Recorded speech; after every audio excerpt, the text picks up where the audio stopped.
The diplomatic encounter aboard the Kazari flagship Eternal Radiance was as opulent as it was suffocating.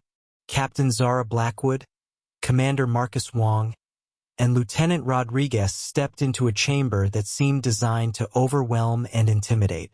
Every surface gleamed with the iridescent, almost hypnotic material that characterized Kazari architecture, reflecting light in shimmering rainbows that made it feel like standing inside a giant soap bubble. The air buzzed faintly with the hum of alien machinery, a subtle reminder of the advanced technology the Kazari were so eager to flaunt. High Commander Vexer, a towering figure with glistening skin and 4 penetrating eyes, gestured grandly at a holographic display. With 2 of his arms, he manipulated an image of a Kazari warship encased in shimmering, multi-layered energy shields. As you can see, he began, his voice dripping with condescension. Our shield technology renders kinetic weapons entirely obsolete. Your projectiles will dissolve like soap bubbles in grease.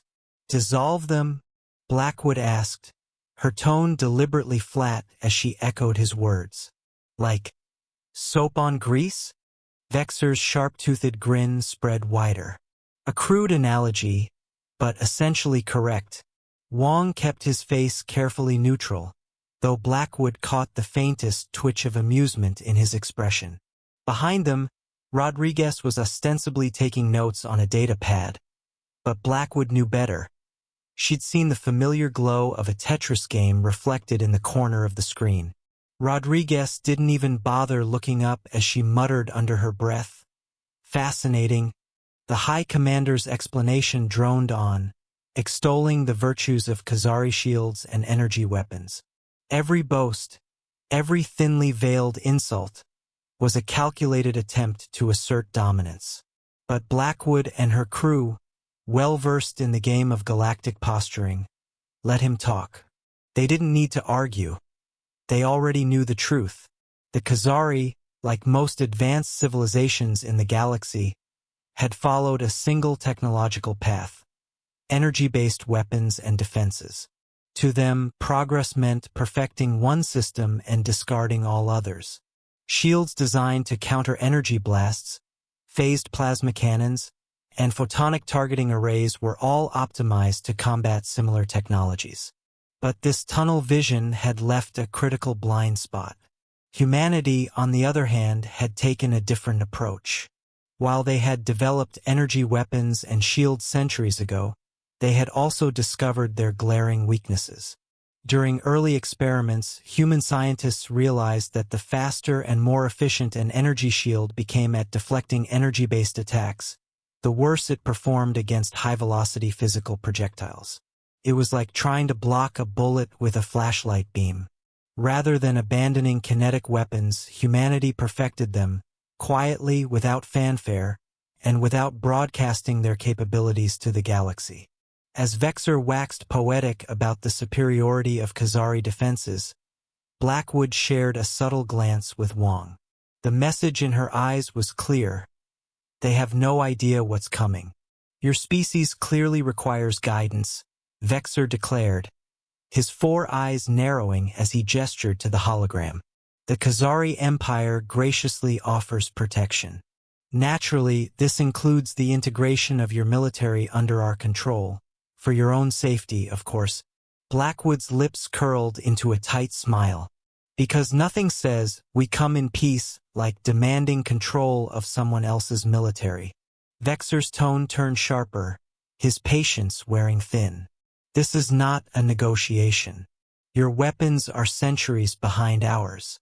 Your ships, while quaint, pose no threat to the Empire.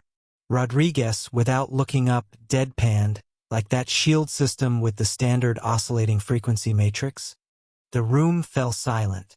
All 4 of Vexer's eyes blinked, first in confusion, then narrowing with suspicion. How do you know about the oscillation matrix? He demanded. Oh, you know us primitive humans, Blackwood replied cheerfully. We like to tinker. Vexer bristled, his iridescent skin shimmering with tension. Impossible. You couldn't possibly comprehend the cascading energy fields and synchronized quantum tunneling our shields employ. Wong's voice was calm, almost bored. Or how the shields redirect incoming plasma through harmonic resonance. That kind of incomprehensible stuff. The High Commander's composure cracked, his hologram flickering as his fists clenched. This is not a game, Captain. You will surrender your military assets within one planetary rotation, or face the full might of the Kazari Empire. Blackwood stood, her posture casual but commanding. One planetary rotation? How considerate of you to use our primitive time units. This is not a joke. Vexor snapped. Oh, I don't know, Blackwood said, turning toward the exit. I think it's pretty funny that you assumed we stick with kinetic weapons because we can't figure out energy weapons. She paused at the door, glancing back. Here's a saying you might want to learn. Pride comes before a fall. As the transmission cut off, Wong grinned. Think they've figured out yet why humans never upgraded to energy weapons? Blackwood allowed herself a proper smile. Not yet, but they're about to learn the hard way. Back aboard the Relentless, Captain Zara Blackwood stood on the bridge, her expression calm but her mind razor-sharp. On the main view screen, the Kazari fleet loomed like an ominous storm, their massive ships bristling with energy weapons and surrounded by shimmering, impenetrable shields. The scene would have terrified most commanders, but Blackwood and her crew were anything but ordinary. Plasma weapons charging, Wong reported from the tactical station. The Kazari ships were positioning themselves for a classic pincer formation, a textbook maneuver designed to cut off any retreat. They're trying to box us in. Let them, Blackwood said, settling into her chair. Rodriguez, status on fleet communications? All ships reporting ready, Rodriguez replied. Her tone was light, but her fingers moved deftly across her console. Chen's firing solutions are locked in, and he's added some commentary. Something about teaching the Kazari a lesson in humility. Blackwood smirked. Tell him to hold his lesson plan for the moment. Let's see how our friends handle their first shot. The Kazari flagship, Eternal Radiance, fired the opening salvo. A massive plasma bolt lit up the void, streaking toward the Relentless with dazzling speed. The energy blast grazed the human ship's shields, sending a ripple of light across its surface. Oh no, Blackwood deadpanned, leaning back in her chair. Whatever shall we do? Lieutenant Commander Chen's voice crackled over the comms from the weapons control center. Should I start screaming in terror now, or wait for their second shot? Maintain protocol, Blackwood replied, biting back a grin. Proper terror requires at least 3 enemy shots. The Kazari fleet unleashed a barrage of plasma bolts, filling the space around the human ships with dazzling, lethal light. To the untrained eye, the Relentless and its accompanying fleet appeared to be in disarray. Ships veered erratically, thrusters firing at random intervals, and formations shifted with chaotic unpredictability. To the Kazari, it looked like a desperate, last-ditch attempt at evasion.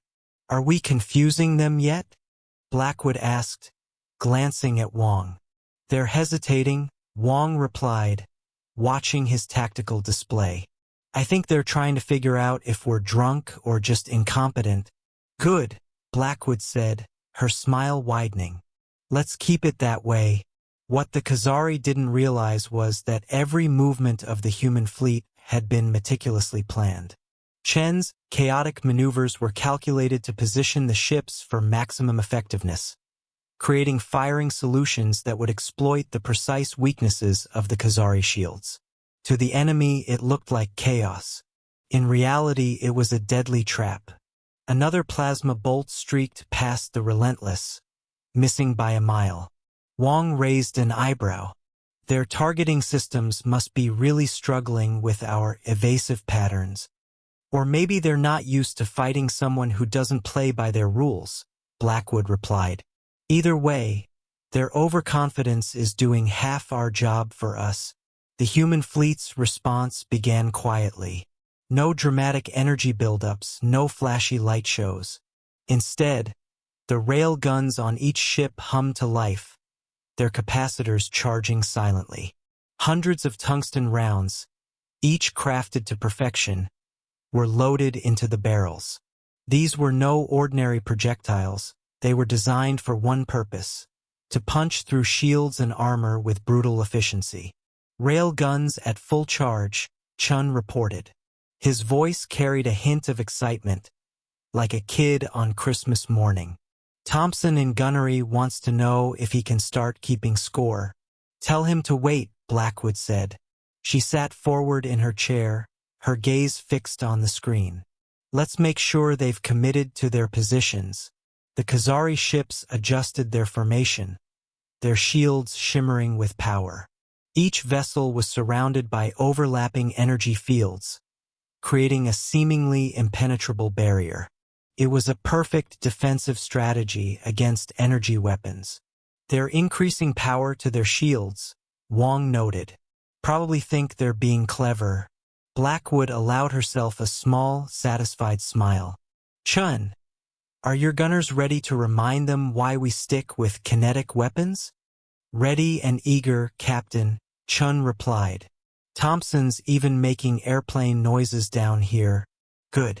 Execute Chun Maneuver Alpha, Blackwood ordered, her tone calm and deliberate. Let's show them why the old ways are sometimes the best. Across the human fleet, railguns fired in perfect unison. Hundreds of tungsten rounds, each moving at a significant fraction of light speed, streaked through the void. There was no warning, no energy signature to alert the Kazari. The first salvo hit the Kazari flagship Eternal Radiance with devastating precision. The ship's shields flared brightly, struggling to dissipate the kinetic energy. But energy shields, no matter how advanced, were fundamentally designed to counter energy weapons. Against physical projectiles, they were laughably ineffective. The first round punched through the shield and struck the hull, ripping through layers of armor like paper. High Commander Vexer's voice crackled over the comms, a single syllable packed with dawning horror. Oh! The transmission cut off as another tungsten round tore through the Eternal Radiance's command center.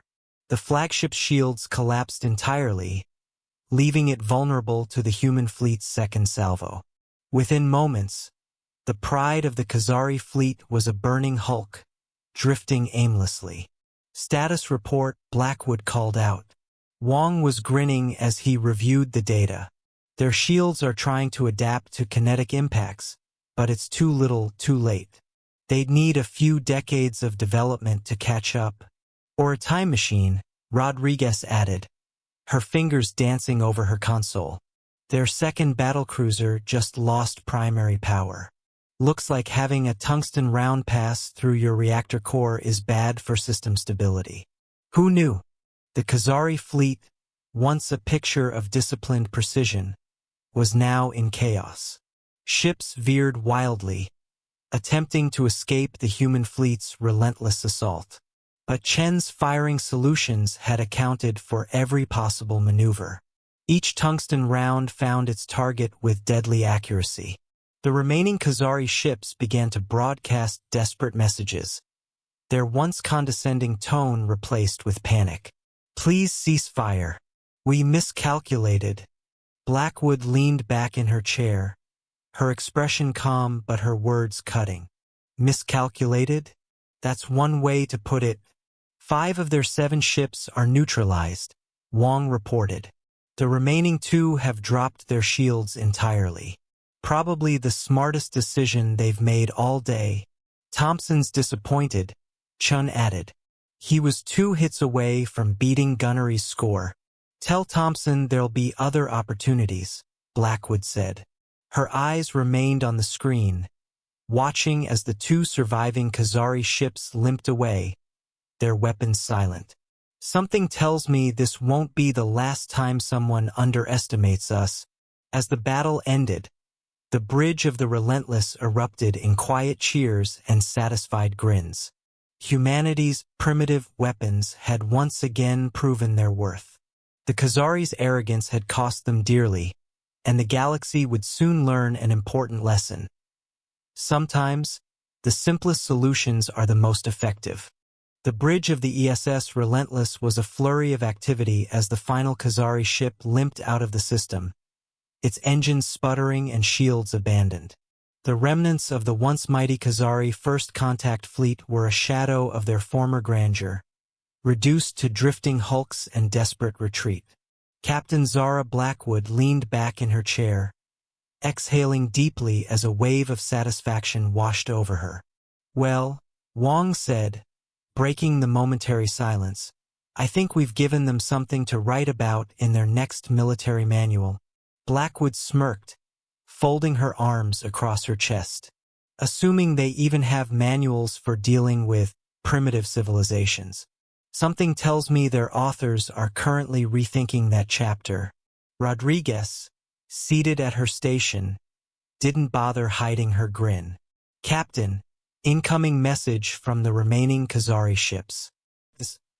"Well, it's mostly screaming, but they seem to be asking for a ceasefire." Blackwood chuckled. "Screaming, huh? I call that progress. At least they're consistent." She leaned forward, her tone growing serious. "Put them through." The main view screen flickered to life, revealing a Kazari officer who looked distinctly worse for wear.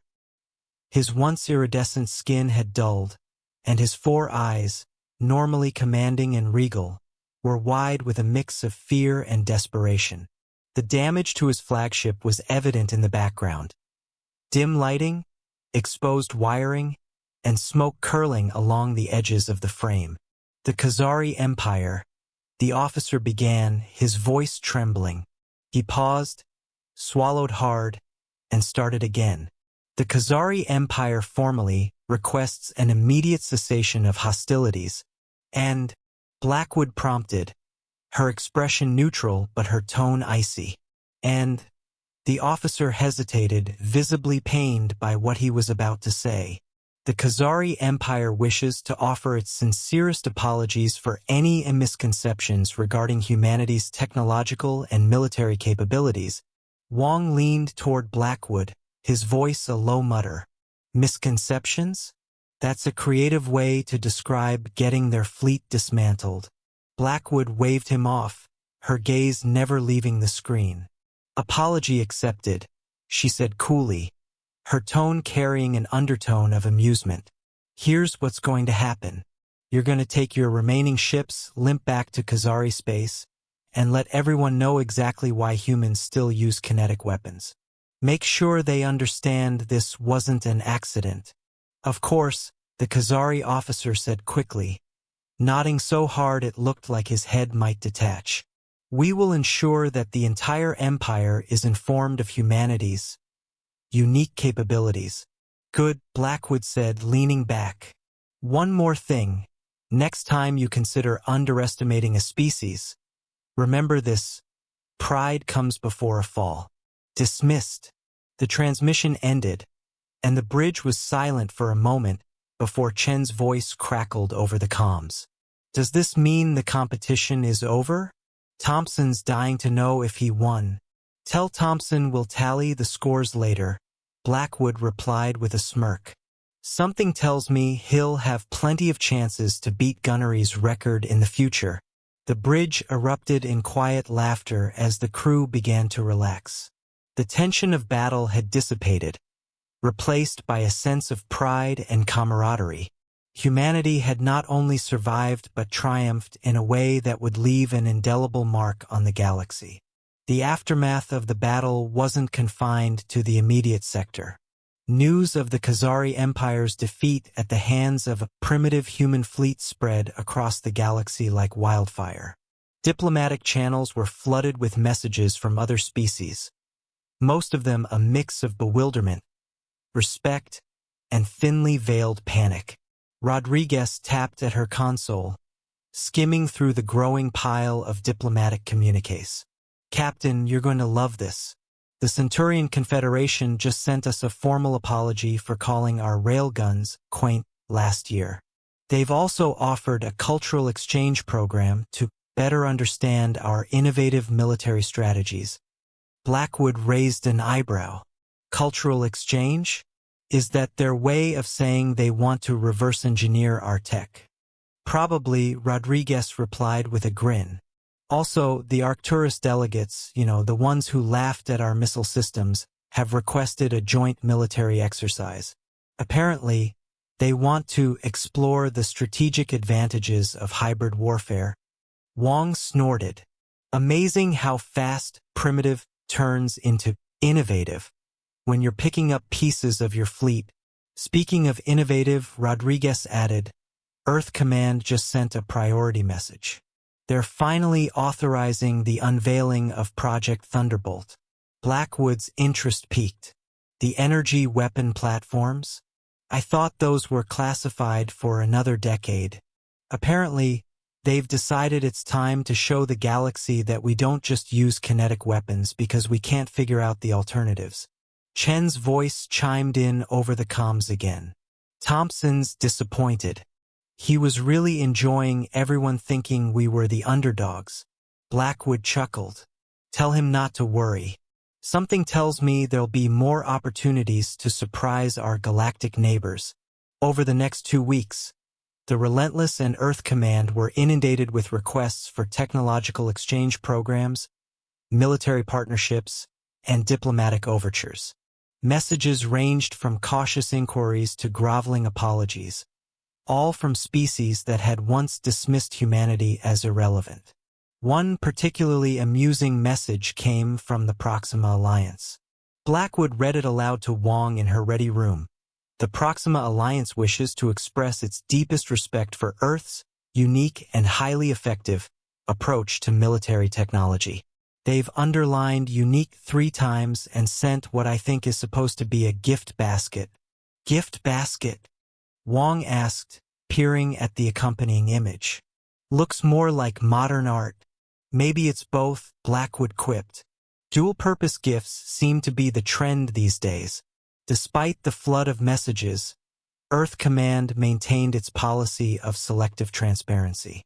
Diplomatic responses included vague explanations of humanity's hybrid approach to warfare, carefully omitting the specifics of kinetic weapon advancements. Instead, they emphasized the importance of adaptability and unconventional thinking, leaving the galaxy to speculate. On the bridge of the Relentless, the crew worked diligently to repair minor damage from the battle, not inflicted by the Kazari, but by over-enthusiastic celebrations in gunnery. Blackwood stood by the viewport, watching as Earth's newest orbital defense platform, equipped with both energy and kinetic weaponry, moved into position. Wong joined her holding a datapad. Rodriguez compiled the battle analysis. Turns out the Kazari shields weren't just ineffective, they actually made them more vulnerable. The energy they poured into their defenses created harmonic resonances that guided our rounds straight to their critical systems. Blackwood smiled, her gaze still fixed on the platform. Send it to all diplomatic channels. Mark it as educational material. Let's make sure everyone knows why we kept our so-called primitive weapons. Should we tell them about the energy platforms? Wong asked. Eventually, Blackwood replied. But not yet. Let's wait until the next species decides we're easy pickings because of our primitive technology. As the Relentless prepared for its next mission, Blackwood reflected on the irony of the situation. Humanity had tried to share its hybrid warfare philosophy, publishing papers and hosting seminars at galactic defense conferences. But no one had listened. The galaxy had been too fixated on the idea that newer always meant better. Now, thanks to the Kazari, everyone knew better. Blackwood's lips curled into a shark-like smile. Sometimes, she murmured, the old ways really are the best ways. Outside, the defense platform's railguns gleamed in the starlight, a testament to the enduring power of simplicity. Humanity had proven that adaptability, ingenuity, and a willingness to embrace the old alongside the new were its greatest strengths. And if any other species doubted that, well, Earth had plenty of tungsten rounds to spare. 2 weeks had passed since the encounter with the Kazari Empire, an event the galactic community was already calling the Great Kazari Humbling. On the ESS Relentless, life had returned to a semblance of normalcy, if normalcy included sifting through a deluge of diplomatic messages, rebuilding sections of the ship damaged by overzealous celebrations, and fielding endless questions about humanity's military strategy. Captain Zara Blackwood sat in her ready room, her desk covered in datapads filled with messages from alien civilizations, diplomatic overtures, cautious apologies, and requests for technological exchanges poured in at an unprecedented rate. She picked up one datapad, scanning its contents with a bemused expression. "Here's another good one," she called out to Wong, who sat across the room reviewing his own stack of messages. The Centurion Confederation wishes to express its deepest respect for Earth's unique approach to military technology. They underlined unique 3 times. Wong chuckled, not looking up. "That's nothing. The Proxima Alliance just sent us an official apology for calling our railguns charmingly obsolete last year. They even included a gift basket, or at least I think it's a gift basket. Could be modern art. Hard to tell. Diplomatic creativity," Blackwood quipped, setting the datapad aside. "We should start a collection." A knock on the door interrupted them. Lieutenant Rodriguez entered, carrying her own datapad and looking far too amused for someone on duty. "Captain, you're going to love this. Remember those Arcturus delegates who laughed at our missile systems? They've just requested a joint military exercise. Apparently, they want to explore the strategic advantages of hybrid warfare approaches." Blackwood raised an eyebrow. "Exploration, huh? Is that what they're calling it now?" "Seems like it," Rodriguez replied, her grin widening. "I think we've officially graduated from quaint primitives to unexpected innovators." Blackwood leaned back in her chair, her expression contemplative. The irony wasn't lost on her. Humanity had spent decades trying to share its hybrid warfare philosophy, publishing papers on the advantages of combining kinetic and energy weapons, hosting seminars at galactic defense conferences, and demonstrating the value of adaptability in simulated scenarios. But no one had listened. To the galaxy, energy weapons were the pinnacle of progress, and any species that didn't embrace them was dismissed as backward or stubbornly traditional. The battle with the Kazari had changed that perception overnight. Now, the same civilizations that had mocked humanity's primitive weaponry were clamoring to learn from them.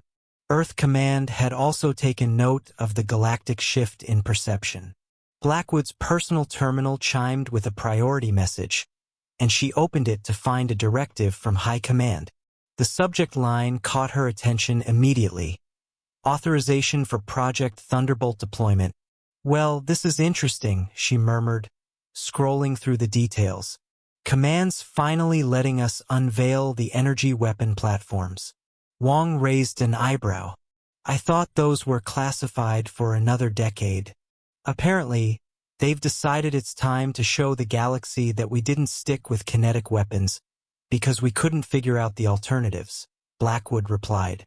"Looks like we'll be deploying them alongside the orbital defense platforms." Rodriguez chimed in. "Chen's going to be disappointed. He was really enjoying the whole underdog image." Blackwood chuckled. "Something tells me we'll have more than enough opportunities to surprise people. Even with the energy platforms in play." Outside the viewport, the newest orbital defense platform glided into position. Its sleek design concealed a combination of state-of-the-art energy weapons and humanity's beloved kinetic systems. The platform symbolized Earth's philosophy: embrace the best of both worlds, combining traditional reliability with cutting-edge innovation. "Look at that," Wong said, gesturing to the platform. "It's like a cosmic middle finger to everyone who underestimated us." "Poetic," Isn't it? Blackwood replied, a hint of pride in her voice. Sometimes, the best solutions aren't about picking one path. They're about knowing when to combine them. Back on the bridge, Rodriguez was busy compiling a comprehensive report on the battle with the Kazari. The analysis detailed the vulnerabilities of energy-based defenses against kinetic projectiles, emphasizing how the Kazari shield's own harmonic resonances had guided human rounds to critical systems. Blackwood had personally reviewed the report, ensuring it struck the right balance between transparency and strategic ambiguity. Send it to all diplomatic channels, Blackwood instructed. Mark it as educational material.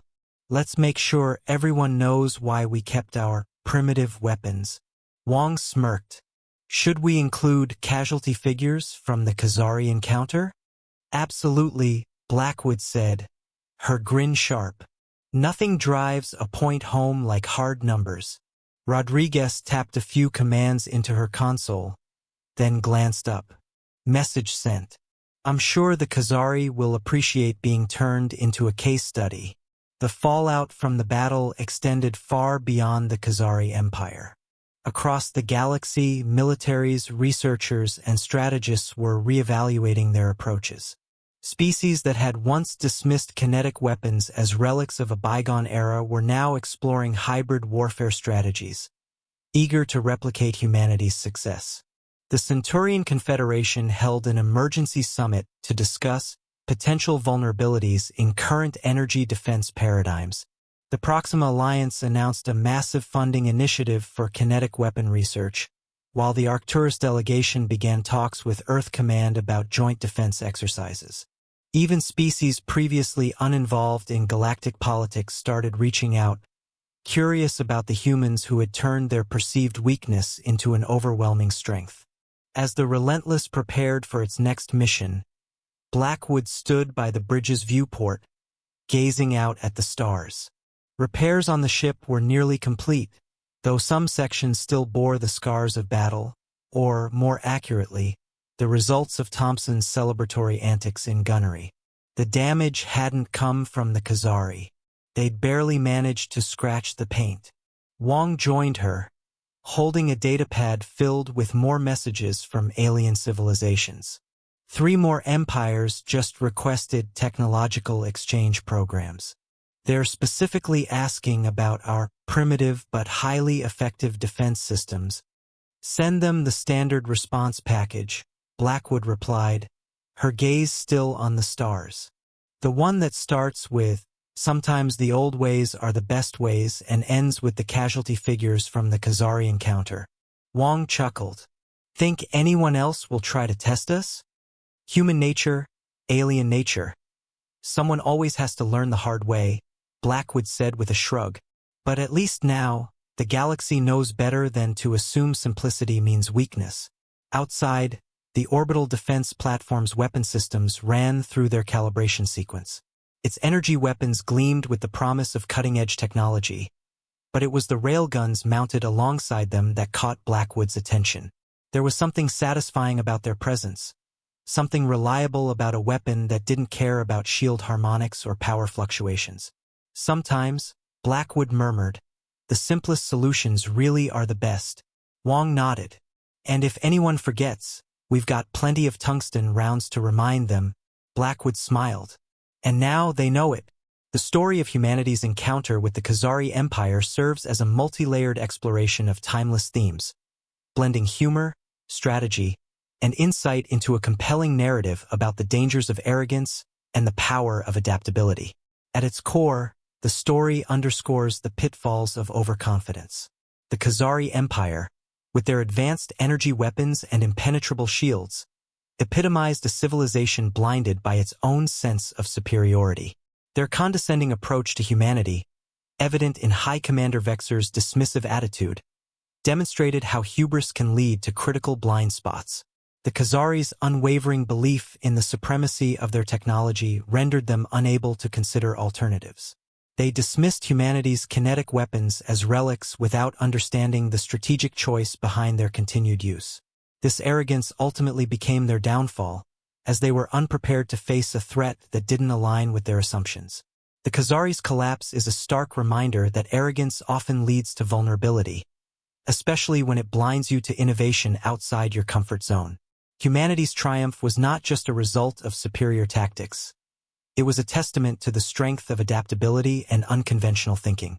While the rest of the galaxy followed a singular technological path, humanity embraced a hybrid approach, combining the reliability of kinetic weapons with advanced targeting systems and energy-based innovations. This willingness to maintain and refine what worked, rather than blindly pursuing the latest trend, showcased humanity's resourcefulness. The story illustrates how adaptability isn't merely a survival trait, it's a competitive advantage. By refusing to discard their primitive weapons, humanity turned a perceived weakness into a strategic asset. This theme resonates beyond military applications, emphasizing the value of flexibility and the ability to think critically about the tools and strategies we rely on. The story also challenges the tendency to judge by appearances. The Kazari, and indeed the broader galactic community, equated simplicity with inferiority. They assumed that humanity's continued use of kinetic weapons indicated technological backwardness. However, as the Kazari learned the hard way, appearances can be deceiving. This theme highlights the importance of looking beyond surface-level assumptions, whether in warfare, diplomacy, or everyday life. True strength often lies in the unexpected, and innovation can take forms that defy conventional wisdom. One of the story's most poignant themes is the irony of progress. While the galaxy viewed energy weapons as the pinnacle of advancement, humanity's railguns proved that sometimes older technologies still have a place in a modern arsenal. The humans didn't cling to kinetic weapons out of ignorance, they kept them because they worked. The lesson is clear. Progress isn't always about abandoning the old. It's about understanding what works and why. This theme extends to a broader commentary on innovation and tradition. The story reminds us that true progress comes from blending the best of both worlds. Old and new, simple and complex. Amidst the tension and drama, the story's humor adds a layer of relatability and warmth. The crew's dry wit and camaraderie reflect a uniquely human ability to find levity, even in the most dire situations. This humor doesn't just serve as comic relief. It underscores humanity's resilience and spirit, even when facing overwhelming odds. In the end, the Kazari learned a costly lesson about underestimating their opponents, and the galaxy at large took notice. Humanity emerged not just as a military power, but as a symbol of ingenuity and adaptability. The themes of the story, arrogance, adaptability, appearances, and the irony of progress, leave a lasting impression, offering lessons applicable both in and beyond the realm of interstellar warfare. Captain Zara Blackwood's final reflections tie everything together. Humanity's strength lies in its ability to learn, adapt, and innovate while staying grounded in what works. As the orbital defense platform gleamed outside the Relentless, it was a reminder that the simplest solutions are often the best. And if the galaxy needed another demonstration of that fact, humanity was more than prepared to provide one.